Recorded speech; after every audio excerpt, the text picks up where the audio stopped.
So if you want to save a bit of money, carry on watching this video.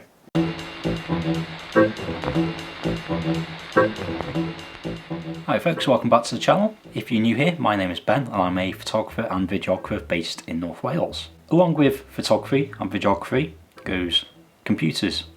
We all need them unless we're doing it straight on our phones, which I wouldn't advise. And talking of computers, this is my brand new 2020 Mac Mini. This is the absolute base model with the Core i3, 256GB solid state and a whopping 8GB of RAM. I got a decent deal, to be fair. I got this for £750 on Amazon as opposed to the £800 on the Apple website. I'll leave an affiliate link down below just in case they still have the offer on. And aside from the 27-inch iMac behind me, that is my main editing machine. I had been using a 2016 13-inch MacBook Pro. Again, base model is a 2GHz i5, 8GB of RAM, 256 solid state, and it wasn't great, I have to say. But again, it was just being used for the odd email, web browsing, a few YouTube thumbnails, stuff like that. But I decided I wanted a nice smaller desk setup in my bedroom just so I can watch Netflix and stuff like that in bed at night. And because this is a shared workspace, I find it very hard to concentrate on anything when anybody else is working in the same room. So I thought Mac Mini is the cheapest computer that Apple sells. It'll do the job. So I'm sure 8GB of RAM might well be enough for some people if they literally are just web browsing, sending emails, that sort of thing. But if I need to, if this computer breaks on me for whatever reason, I would quite like to be able to run Lightroom and Photoshop fairly easily, as well as potentially even Final Cut Pro. So luckily, one thing that is user upgradable with a little bit of work is the RAM in the 2018 and 2020 Mac Mini. So we're going to go through step by step. First off, I'm going to tell you what you would need to do this job. So first off, a nice soft cloth or a towel, anything will do, just so you're not scratching the top of your brand new Apple computer. Next, you'll need some tools. So I've been meaning to get one of these little kits for ages. I don't know why I haven't done until now. This is the iFixit Essential Electronics Toolkit. It costs about 20 quid on Amazon. I'll leave an affiliate link down below. And in here we have a silica pouch and everything that we could need to do this job. Mainly being Torx driver with T6, T10 and T5 bit heads.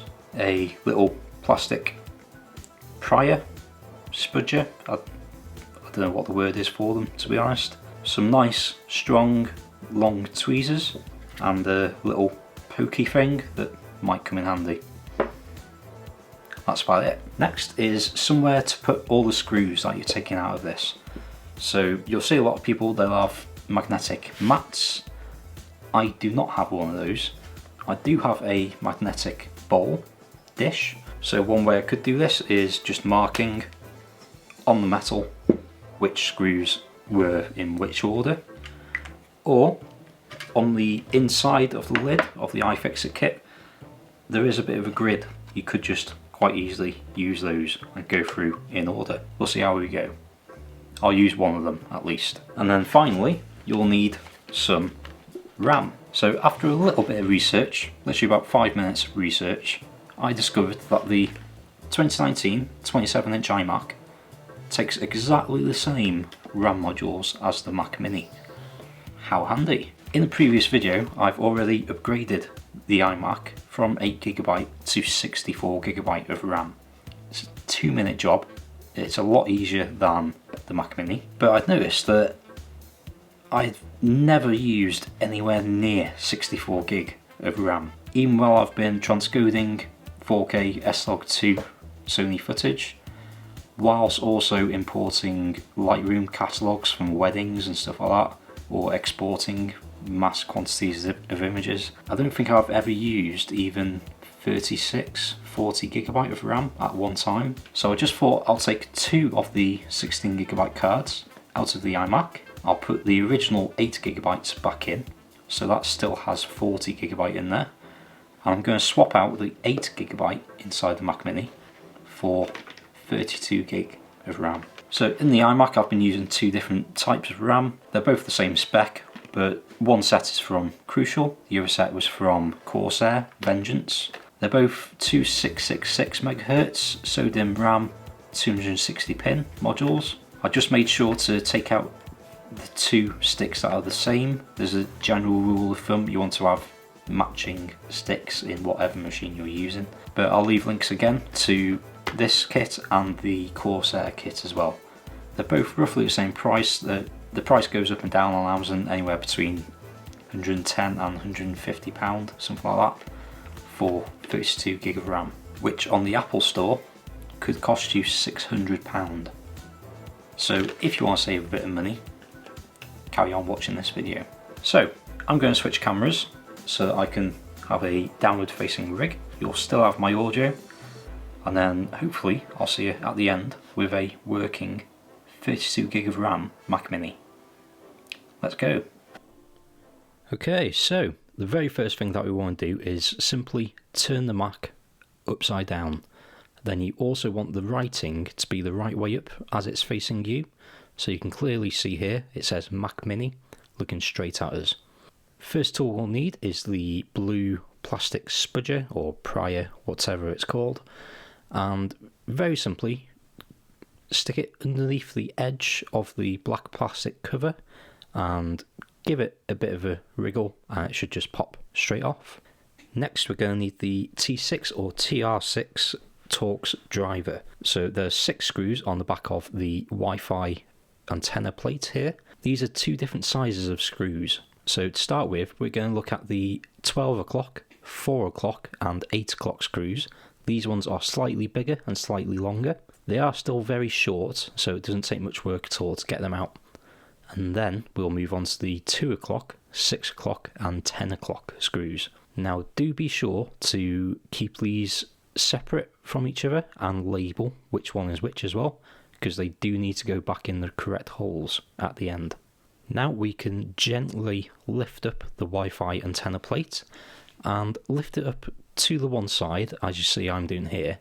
And as you're lifting one end up, try and just drop the end closest to you into the chassis, because there is a cable connected. Here you can see there's another T6 screw holding the Wi-Fi antenna cable in place. You can just go ahead and unscrew that one, keep it to one side just like the others, and then using either your fingers, if your fingers are small enough, or just a little prier or even your tweezers, you should be able to easily just pop off the actual antenna cable. And now we can just pop that to one side. So the big black circular thing you can see in the middle of the chassis there, that is the fan. This is what we're removing next. There's another 4 T6 or TR6 screws holding this in place. There's 2 connecting it to the logic board and 2 connecting it to the exhaust. I'm going to go ahead and remove the logic board screws first. These are a little bit tighter and longer as well than the previous T6 screws. Again, do be sure to put these separately and label them if you can. So that's the logic board screws removed. And then the other 2 screws in the side of the fan, you don't necessarily need to unscrew those all the way out. You can actually leave these ones in place and they shouldn't go anywhere. Now that we've removed those 4 screws, we can lift up the fan from the side closest to you, and just like the antenna plate for the Wi-Fi, this is also connected via a cable to the logic board. This is again quite easy to pick up. You can either use a pair of tweezers or just your thumb and finger, and it should just snap straight off. Like so. And there we go, that's our fan removed. And again, we can just set that to one side. Now in some guides that I've seen, the next step is to remove the cable for the power supply. I found this to be quite tricky as it's positioned, because it is partially covered by the chassis itself. So I decided to just leave this and wait till a further step to actually remove it. But what we can do right now is remove the cable for the LED indicator. This is very easy to remove, again with either your fingers or a pair of tweezers. Try and grab it quite close to the actual connection and give it a little bit of a pull, and it should just clip straight off.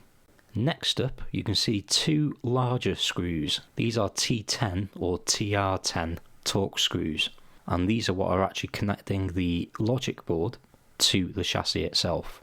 So these ones are quite tough. You do need to put a little bit of effort into these ones, but they'll unscrew just like the others, and then set them to one side. Now at this stage, we can turn the Mac around.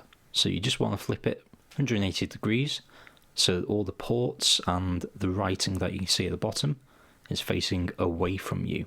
And then we can just use our two thumbs to push gently on the exhaust, and there we go. Logic board is loose. Now we do have to be careful because we still haven't yet detached the power supply, so don't try and push it any further. You may in fact, as I did, have to pull the logic board back in a little bit to be able to get a good purchase. And voila, there we go, it's free.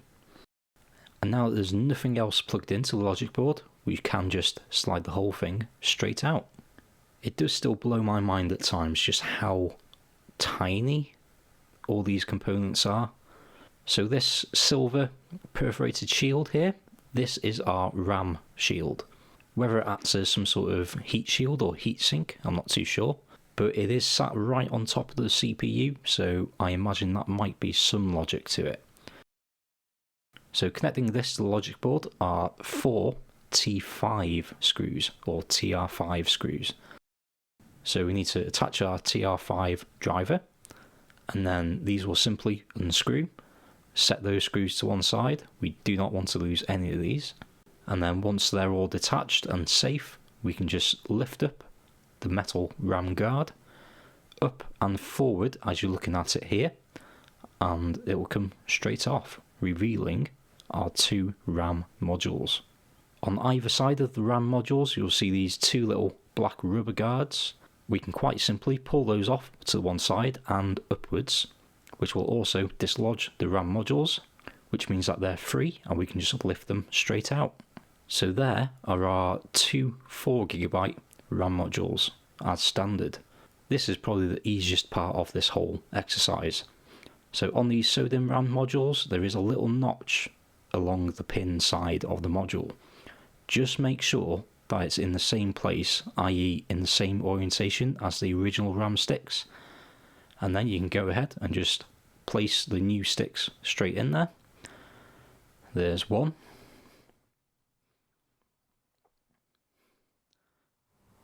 And there's two. So now we can just push back each card while pushing aside each of the retainer clips,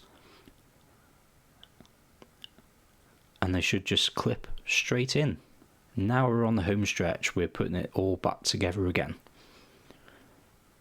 So first off, we need to reattach our two little black rubber guards. These actually slide in from the top. You'll notice looking on the inside, there's a little groove. So these will slide on from the top of the card, sliding down. And then I also noticed there's a little bit just on the side that I just use my little plastic poker thing just to push into a little notch. And then they're secured properly. So once the guards are back on, we can reattach the sink or heat plate. So these are the T5 screws again, going back in. Now you may know already, but it's always generally a good rule of thumb to do diagonal screws first, just lightly, and then once you've got all of them in, that's when you can tighten them down. So once the RAM guard is reattached, we can just slide the whole logic board straight back into the chassis. I decided to just give it a quick little go over with my blow rocket, just to try and detach any loose little bits of dust or anything that I might have picked up off the cloth or just in the room. So this is quite easy to do. I just held onto it at the exhaust, slid it back in. Do be sure not to catch the two loose cables inside. So while the logic board is still a little bit loose, I think this is a good time to reattach the power supply cable, like so. And now we can slide the rest of the logic board straight back in, give it a little bit of pressure and you'll hear it click into place. Next up is to reattach the LED indicator cable. You don't need any tweezers or anything for this really, I'm just using them really to point it out. But you can use them just to hold them in place and then push it down with your finger until you hear it click. Next up is to reattach the logic board screws. So these are the two bigger T10 screws. So do just remember how tight these screws were in the first place. You can tighten these ones in quite far. And then next up is to reattach the fan. So what we need to do first is reattach the cable. This is a pretty easy one to do, you don't need any tweezers or anything. Simply hold it into place and then push down with your finger until you hear it click into place. Then we can fold the fan down into place, just make sure that it's roughly in the right place with all the screws and such. I actually noticed with this one screw that the little rubber washer, I want to call it, from inside the fan's screw hole actually came out with the screw. So I just pushed that back into place before trying to screw it back in. So again, slot the fan back into place and then we can start putting our screws back in. So again with these ones I'll just loosely screw them in first because they are quite long ones, and then once all four are in place and I've made sure that the fan isn't displaced in any way, I can then tighten them down. Next up is the Wi-Fi antenna. So exactly like before, we can just hold the panel upright and into the chassis, pushing the antenna cable into the socket with your finger, and then we can just reattach the T6 screw. I found it easier in this case to actually flip the Mac around so I'm looking down into it properly. And I'm sure it's probably easier for the camera to actually see it as well. So that is just me pushing down the antenna cable into place. And then you may need to twist it just a little bit, but we can then screw in the T6 screw. And then once the cable is back in, we can just reattach the antenna plate. Again, just flipping it round so the writing is at the bottom of the Mac, facing us. So to start with, we're going to do the 2 o'clock, 6 o'clock and 10 o'clock screws. These are the slightly smaller screws. Followed by the 12 o'clock, 4 o'clock and 8 o'clock screws. These are the bigger ones. So again, just screw these in so far until they're all in, and then we can tighten them. And then we'll just give the plate a little bit of a wipe. It can be a bit of a magnet for fingerprints and such. And then finally, we're going to replace the black bottom plate. Make sure that it's the right way up so that we can read Mac Mini as it's facing us. And then simply apply downward pressure. I just use one hand on top of the other and you'll hear it click straight back into place. And that is it guys, I now have a Mac Mini with 32 gig of RAM. Honestly, if I wasn't filming and reading my own instructions, which are barely legible, I probably could have done that in 15-20 minutes. If you're completely terrified of playing with computer components, then maybe ask someone who does know how to do it. But otherwise, if you've got the right tools and you've got the right instructions, it's a very simple job really, and I'm very happy that I've done it. I'm positive it's going to give me quite a boost in performance, especially in RAM heavy applications like Lightroom, and I can't wait to get using it. So thank you very much for watching. I hope this tutorial helped you. As I say, I'll have links both to the Mac Mini and the iFixit toolkit in the description below, as well as the RAM modules as well. If you do buy anything from those links, then I get a small kickback and it'll cost you nothing extra at all. So thank you very much for watching. I hope it helped. I hope it was of some use to you. And until the next one, be good, stay safe, get creative, get tinkering, and I'll see you in the next video.